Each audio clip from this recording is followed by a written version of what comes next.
Baik, perkenalkan nama saya Aisyah Yohana Jasnita dengan NIM 4432414035. Di sini saya akan mempresentasikan UTS Arsitektur, yaitu penerapan diagram pada aplikasi Arsimed. Next. Yang pertama adalah latar belakang. Puskesmas merupakan unit pelayanan kesehatan yang memiliki tanggung jawab dalam menyimpan berkas rekam medis. Pengelolaan rekam medis secara manual atau kertas dapat menimbulkan kesusahan dalam pencarian.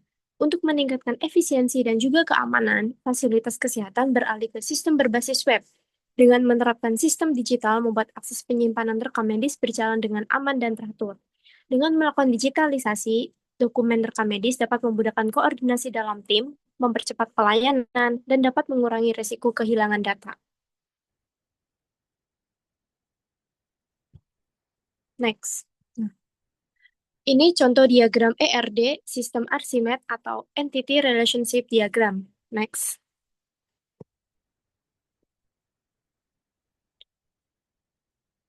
Penjelasan diagram ERD tersebut, yang pertama adanya entitas dokter.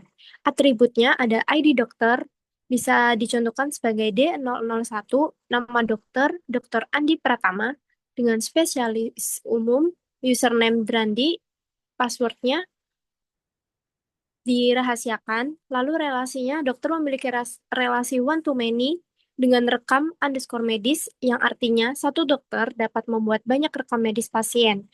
Namun, satu rekam medis hanya dibuat oleh satu dokter. Contohnya hubungan dokter satu dengan rekam medis many atau label relasi diagram untuk membuat entitas perawat. Atributnya ID perawat ada P001 dengan nama perawat Sinta Rahmawati dengan username Sinta underscore PW dan password yang dirahasiakan. Relasi nomor satu perawat atau rekam medis one to many. Satu perawat bisa membantu dalam banyak rekam medis pasien, namun satu rekam medis hanya dibantu oleh satu perawat. Hubungan membantu. Lalu yang kedua, perawat atau laporan kegiatan one to many. Satu perawat membuat banyak laporan kegiatan, namun satu laporan hanya dibuat oleh satu perawat.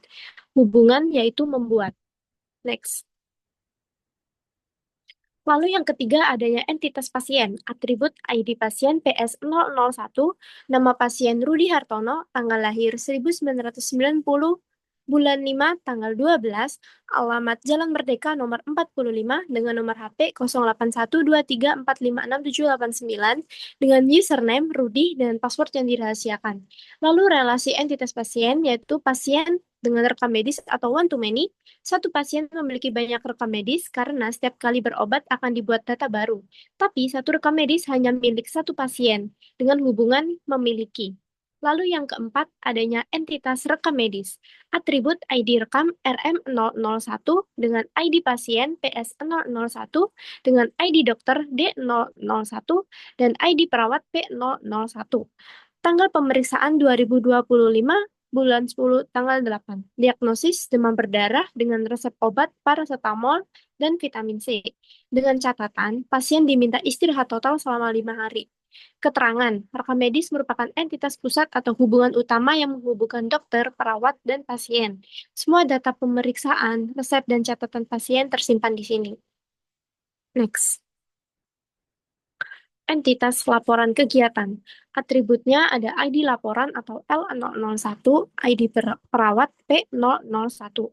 Tanggal laporan 2025 bulan 10 tanggal 8 dengan deskripsi pemeriksaan pasien dan pembaruan data rekam medis harian.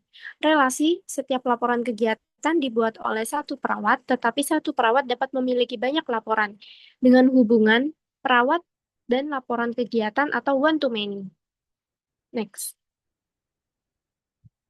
Fitur-fitur sistem yang dimiliki oleh aplikasi Arsimed ini, yang pertama adanya login dan autentikasi pengguna. Itu seperti ada dokter, perawat, dan pasien yang memiliki akun tersebut. Lalu yang kedua adanya manajemen data pasien, input data pasien dan riwayat kunjungan. Lalu yang ketiga ada unggah rekam medis seperti unggah dan simpan rekam medis. Lalu yang keempat adanya pencarian arsip, ini tuh disesuaikan dengan kategori. Lalu yang kelima adanya backup data, dokumen ini lebih aman dan dapat diakses kembali. Lalu yang keenam adanya hak akses yang bisa diakses oleh dokter dan perawat. Next, diagram consequence. Yang pertama adanya diagram consequence login autentikasi pengguna. Nah, yang pertama ini tuh adanya password lemah atau sistem tidak aman. Nah, dampaknya ini tuh bisa seperti akun pengguna itu bisa diretas dan akibatnya ada data pasien bisa bocor, rekam medis bisa diakses oleh orang lain, kepercayaan pengguna itu dapat menurun. Nah, solusi untuk mengatasi dampak tersebut itu bisa menggunakan enkripsi password dan autentikasi dua faktor atau 2FA agar akun lebih aman. Next. Lalu yang kedua ada diagram consequence management data pasien. Nah, masalah awal di sini itu data yang dimasukkan itu salah atau sistem tidak memeriksa keakuratan data. Nah, dampaknya itu data pasien ini jadi nggak akurat. Akibatnya ada dokter bisa salah mendiagnosis, laporan medis menjadi tidak valid, dan pelayanan pasien jadi terganggu. Solusi untuk menangani hal tersebut itu bisa menggunakan validasi otomatis dan fitur edit revisi agar data lebih akurat dan bisa diperbaiki bila ada kesalahan. Next. Lalu yang ketiga ada diagram consequence unggah rekam medis. Nah, masalah awal di sini tuh bisa terjadi karena file rusak, koneksi internet putus, atau penyimpanan penuh. Nah, dampaknya ada rekam medis ini gagal disimpan. Akibatnya ada data pasien bisa hilang, proses perawatan tertunda, dan harus menginput ulang data. Solusi untuk mengatasi hal tersebut itu menambahkan notifikasi error saat gagal unggah dan gunakan penyimpanan berbasis iCloud agar data lebih aman.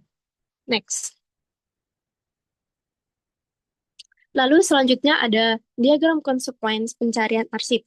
Masalah utama yang dihadapi adalah indeks arsip tidak lengkap atau pengelompokan kategori salah. Akibatnya, data ini jadi sulit ditemukan. Dan konsekuensi atau dampaknya ada proses kerja jadi lambat, waktu pelayanan meningkat karena butuh waktu lebih lama mencari data, lalu ada pengguna, misalnya petugas atau pasien menjadi frustasi karena sistem ini itu tidak efisien. Solusinya bisa menggunakan fitur filter yang otomatis supaya arsip bisa dikategorikan dengan benar dan mudah dicari kembali. Next. Lalu ada diagram consequence backup data. Yang pertama masalahnya itu tidak ada backup berkala atau proses backup gagal. Nah, akibatnya itu saat sistem rusak, data yang disimpan itu bisa hilang.